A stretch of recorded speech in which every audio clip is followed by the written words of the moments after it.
So my last video, I showed you all my favorite kitchen knives. I thought this one I'd show you my favorite camping knives. Coming up next.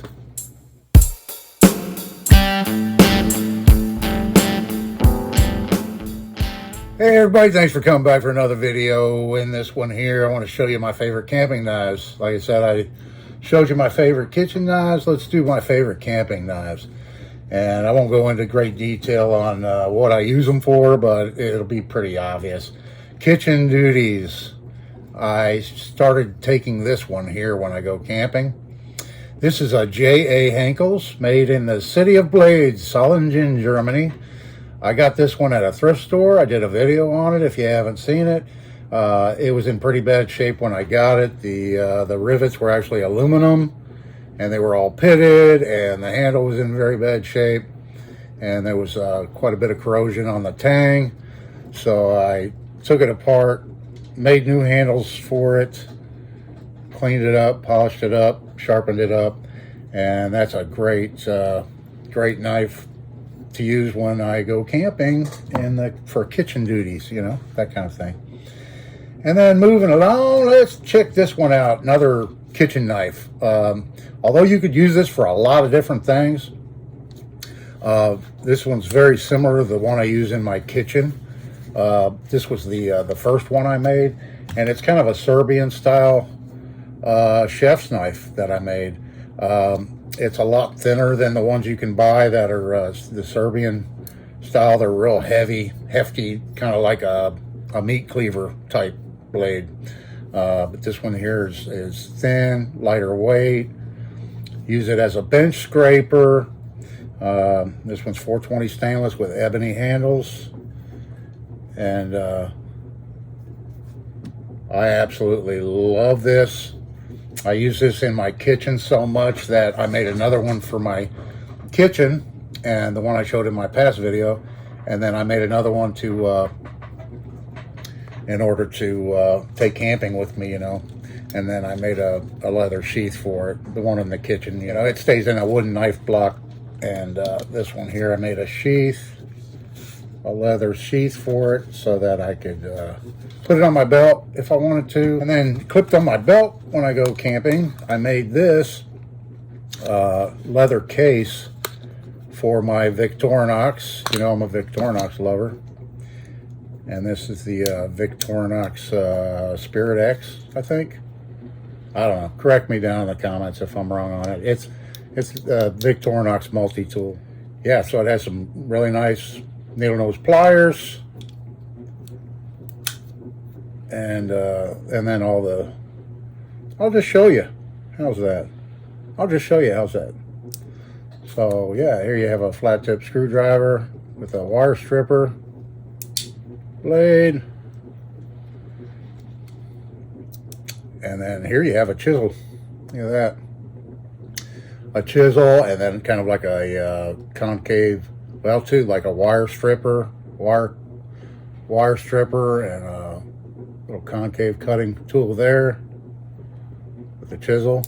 That's a nice blade. And then what do we have here? That's the one I just showed you. Yeah. And then next to that's the screwdriver, and then next to that we have the knife blade, which I use I use the saw and the knife blade on this more than anything else, and the pliers. Flip over this here. There's the saw, which has a little sawdust on it from the last time I used it. And a really nice saw blade. All these blades lock too. This is the lock release mechanism. And so they lock in place. They're not going to close up on your fingers.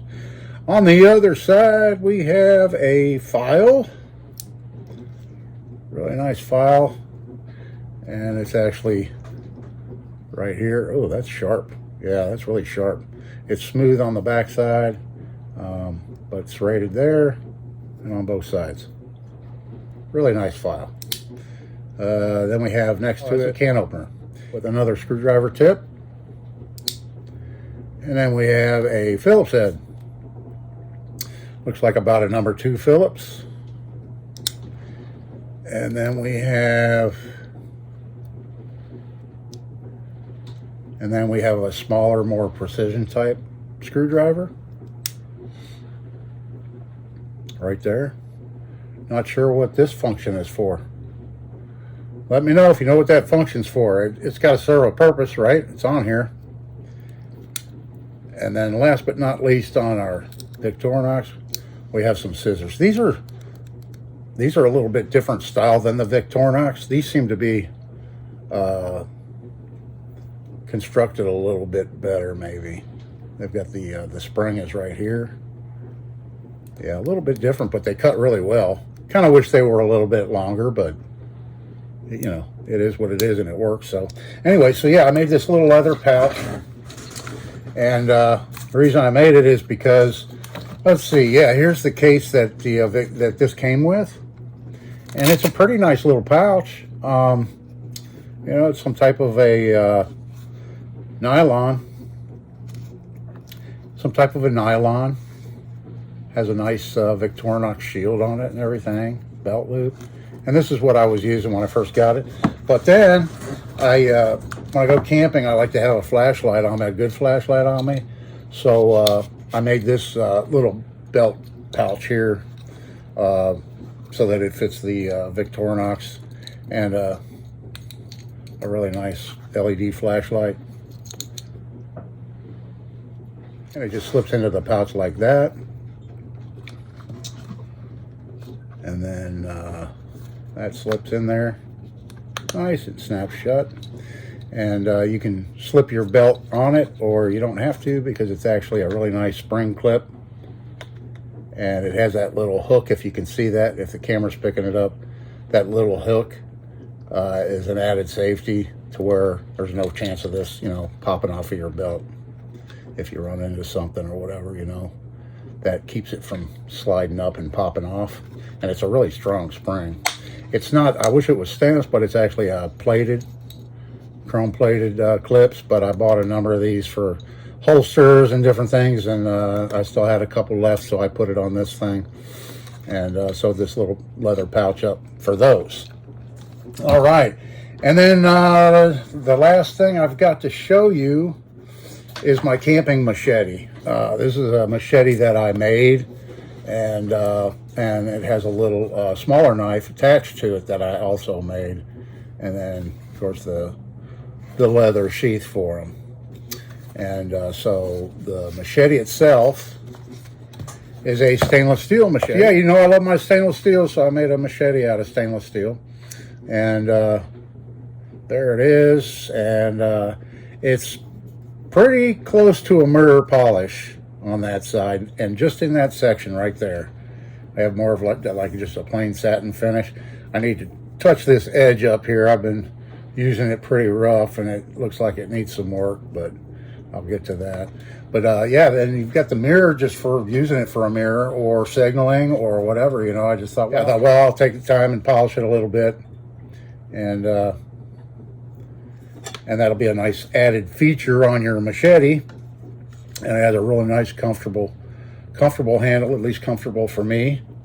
No risk of it slipping out of your hand when you're using it. And great processing firewood, cutting, you know, I'm always looking for wood for walking sticks, you know, and this is great for chopping down stuff like that. It's got a nice hefty blade, good feel to it. It's only 12 inches. It's only a 12-inch blade, but that's perfect. I wanted it more compact.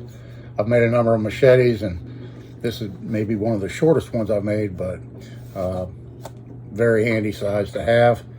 And then in addition to that, I have a small knife here that I just had this on. I played around with a number of different knives on this machete, and I opted to just put this one on here, and it's a little small stag handled stainless blade, probably about the size of a pocket knife blade you might have, but it's perfect, and it's convenient, and it's handy to have right here.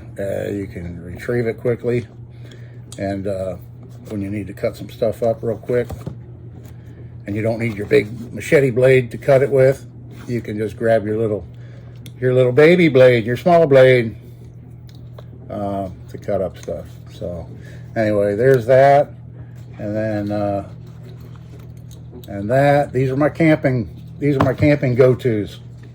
My camping go-to knives right here. And for the kitchen. So anyway, I hope you enjoyed the video. Me showing you my camping knives.